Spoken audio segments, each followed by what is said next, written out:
Hello and welcome to How Did You Get Here? I am your host, Maya Kruger, and today I'm going to talk about things that went through my mind this week, mostly mom thoughts. It's usually mom thoughts because I'm a mom and that's kind of par for the course. But with the kids going back to school, thank goodness, we really needed that. And my eldest starting kindergarten and all these feelings of feeling nostalgic for what already is right now. And they said that the summer before your kid starts kindergarten is the last time that they're a little kid. Just having these very existential, heavy, emotional feelings and thoughts about being a mom and having kids that are getting older, which is what we want. Yes, let's be very clear.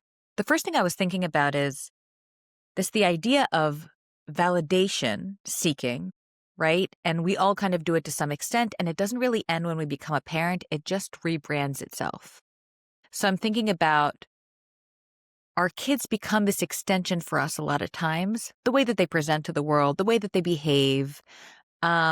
If people think that they are setting a good example, but whatever it is, it feels like how our kids present in the world is somehow a reflection of our own parenting. And to some extent, that is very, very much true. But also, why do we still care about what other people think about us now that we're in our 30s, 40s, 50s, whatever? I still wonder about that part that still needs validation in myself.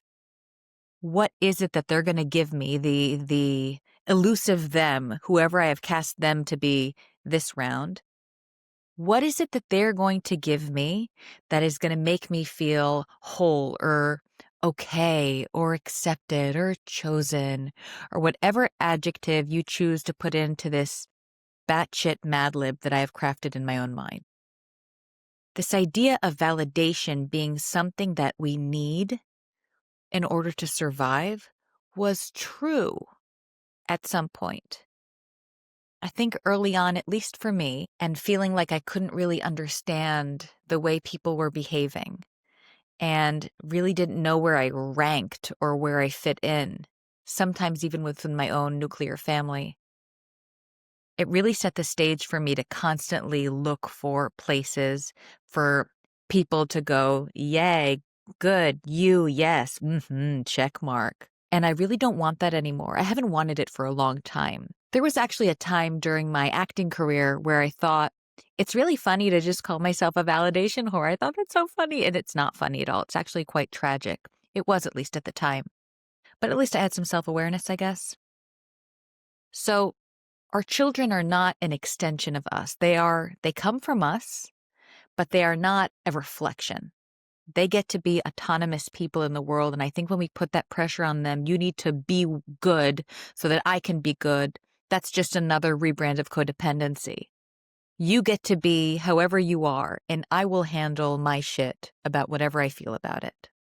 I think that's the kindest thing I can offer to my children is the awareness of when I'm inserting myself into a narrative that doesn't belong to me. The second thing that's really been on my mind is overstimulation as a parent. The summer brought a plethora of beautiful experiences as a family.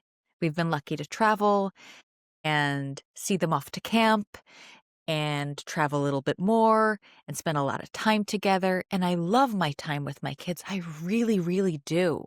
They are outrageous and hilarious and rambunctious and fun and I love them. And I really hate doing kid stuff.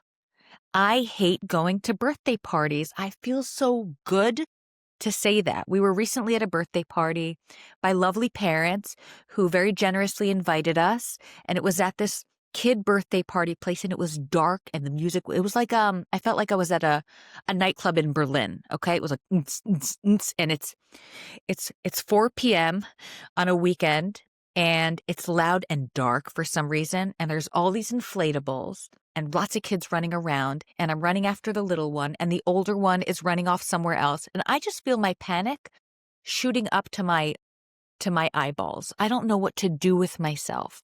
And I have to be the calm, collected mom because, as my husband so lovingly pointed out, dude, you're making the kids feel like it's not safe here. And he was very right, and he doesn't talk like that. That was kind of douchey of me to do, but that's how it was perceived.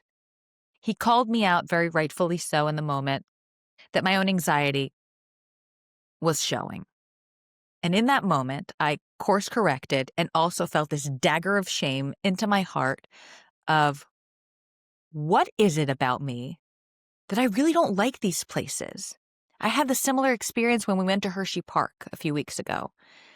And Hershey Park's supposed to be great, right? It's a theme park. Who doesn't like a theme park? What's wrong? It's fun. It's an all-American fun place, right? There's chocolate and rides and big stuffies dressed as, you know what I mean? There's so many things that are appealing to children. And I could not escape the feeling that I am so stressed out by the sound and the heat and having to go to a public bathroom every 30 minutes. And just the feeling that everything is so loud and commercial and overwhelming to me. And I'm looking at my kids and they're having a good time for the most part. You have to melt at least once there. What are you even doing with your life? But I felt so embarrassed about how I actually felt about the place. And it connects to the birthday party experience because I never want to deny my kids an experience that's fun for them because mommy's very sensitive and mommy has a hard time in loud, obnoxious places. So I was wondering, how do I take care of myself and also take care of them? And the more I thought about it, the more I think that, setting boundaries as a parent and recognizing your own limitation, I'm not the mom that does loud places. I can do other fun things. Take me to a farm. I will hang out with them all day. We'll go on all the rides and eat corn 5 times a day and have a great time. But something about theme parks and loud birthday parties makes me feel really overwhelmed and anxious and panicky and suffocated. So I think parenting our own self in that moment, as in, I see that you're having a hard time. This is not a great place for you, and you're here, and you're trying to put on a brave face, but you're really struggling, and maybe we make a different plan next time. Holding that piece while also communicating to my children that the grown-up is a person too. Their parents are people that like different things and can tolerate sometimes different things, and it's important for the parent to take care of themselves so that they don't reach max capacity and then snap at you for no reason. That it's important for mom to know what her limits are. And this amazing, wild, exciting, exhausting summer that we had has really taught me that. So I guess the question I want to leave you with is, how did we get here as a society, namely moms, that we feel we need to sometimes sacrifice? Moms make sacrifice. That's built in. Bear with me here. We need to sacrifice and pretend we enjoy things we don't, even when they kind of are detrimental to us. And of course, I was not in danger at the birthday party, and I was not in danger at Hershey Park, but my whole system felt in danger. Okay? So how can I hold both? Show up as a mom and also show up for myself. I would love to hear your thoughts. Please impart your wisdom on me. Leave a comment, ask questions. I always love to hear from you. And I hope to see you next time. Thank you so much for listening.